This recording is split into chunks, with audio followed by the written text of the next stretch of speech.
Hello students, welcome to standard 9 subject mathematics. This is lecture number 2 in chapter number 11 construction. We are doing the basic constructions. In basic construction first 11.1 first construction we have seen how to draw the bisector of given angle. In this lecture the second construction type is 11.2 to construct a perpendicular bisector of a given line segment. How to draw the perpendicular bisector of given line segment, that we will see here. So in given, let any line segment AB is given this way, right?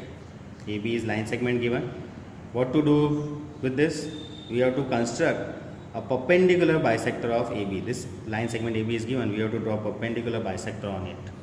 How to draw? It's so simple.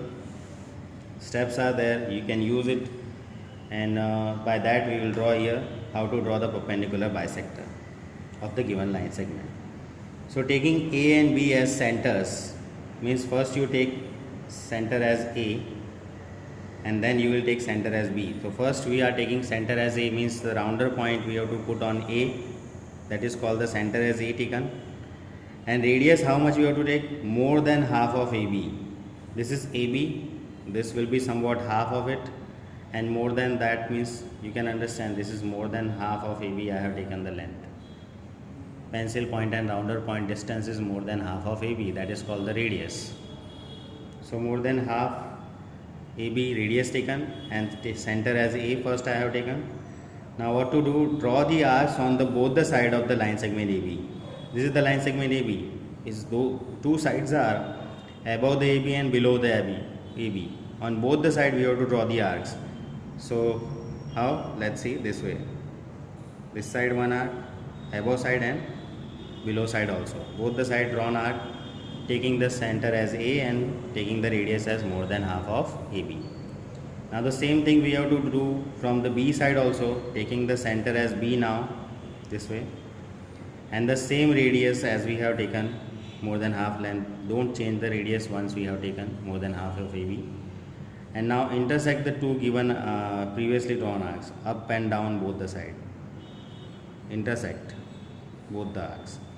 So this way they are intersecting here and here. Say these points at P and Q. So let this intersection point is P and this intersection point is Q. Now next is just join PQ. Join PQ means with the scale and pencil we will join these 2 points, intersection points, say P and Q, we will join it.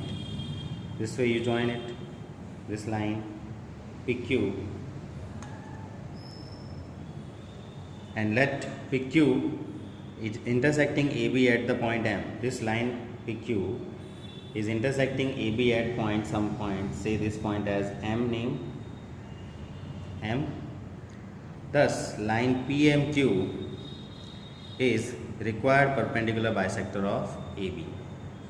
So this way the line PMQ, whatever you are getting, it is perpendicular bisector of AB.